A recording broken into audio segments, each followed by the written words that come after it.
बिस्मिल्लाहिर्रहमानिर्रहीम। आज का ये लेक्चर शख्सी हिफ़्ज़ान सेहत के असूल।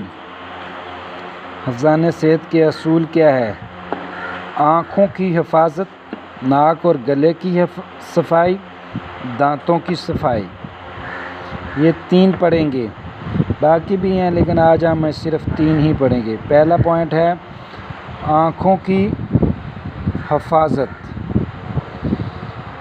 आँख अल्लाह ताला का बहुत ही सरकरिश्मा है, दिया हुआ एक सरचश्मा है।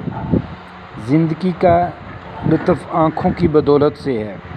आँखों की बनाई जाने से इंसानी ज़िंदगी दोबार हो जाती है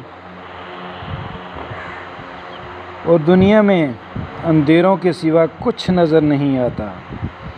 सेहतमंद और ख़ूबसूरत आँखें इंसान की शख्सियत पर असरअंदाज होती है, बल्कि आँखों से इंसान की खूबसूरती में इजाफ़ा होता है। आँखों से इंसान की खूबसूरती में इजाफ़ा होता है। आँखें अल्लाह ताला का एक कीमती तोहफ़ा है जो उसने इंसान को दिया है। आँखों की इनकी हिफाजत करना भी हमारी ज़िम्मेदारी है। जिस्म के बाकी अज़ा के साथ साथ इसकी हिफाजत करना भी हमारा फ़र्ज़ बनता है। इस हकीकत को फरामोश नहीं किया जा सकता है कि आँख जिस्म का अलग थलग हिस्सा है। आँखों की कमज़ोरी के असबाब क्या हैं? धुआं और गर्दो गुबार की वजह से, आँखों पर गैर ज़रूरी दबाव डालने की वजह से, ज़्यादा देर तक नज़र जमाए रखने की वजह से, सर्दी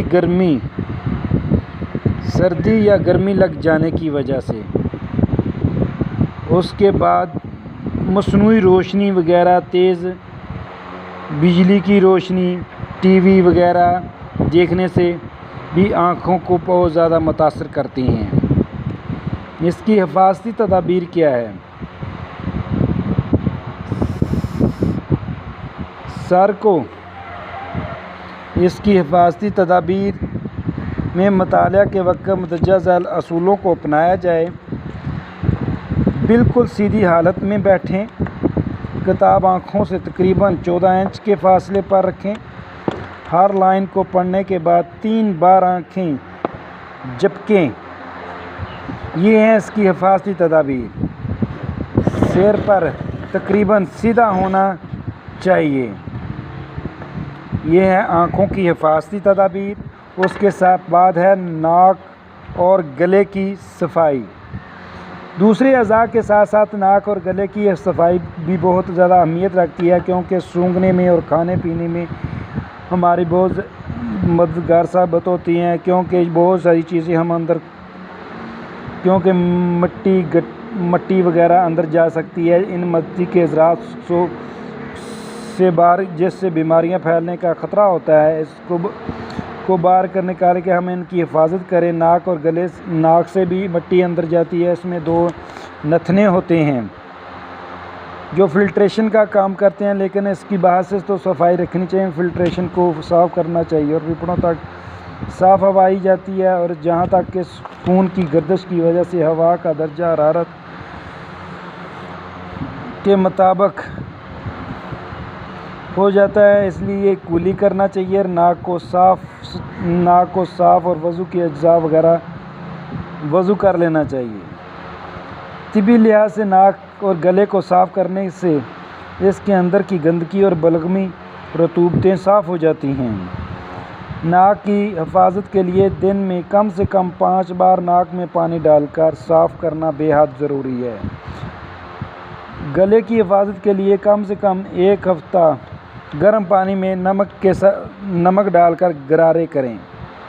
उसके साथ है दांतों की सफाई। बाकी चीज़ों के साथ साथ दांतों की हिफाजत भी बहुत ज़रूरी है। ये भी हमारी ज़िंदगी के लिए बहुत ज़रूरी है। अगर दांत है तो हम कुछ खा सकते हैं, पी सकते हैं, कुछ कर सकते हैं, बोल सकते हैं। दांतों के लिए, दांत इंसान की ज़िंदगी के खूबसूरत चीज़ है, जिससे मुंह और दांतों की सफाई इंसान को जरासीम से महफूज रखती है। क्योंकि क्योंकि दांत खराब होने की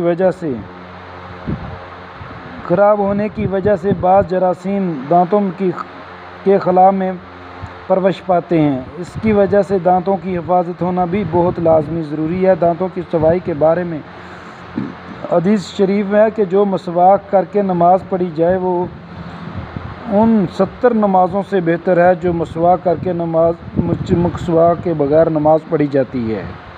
इसी तरह दांतों को सफाई के लिए टूथपेस्ट, मंजन या मसवाक करना चाहिए। बहुत गर्म और ठंडी खुराक से परहेज़ करें। दांतों को रोज़ाना खाने के बाद साफ़ सुथरा करें और दांतों की सफाई के लिए अच्छी किस्म का ब्रश इस्तेमाल करें। Thank you.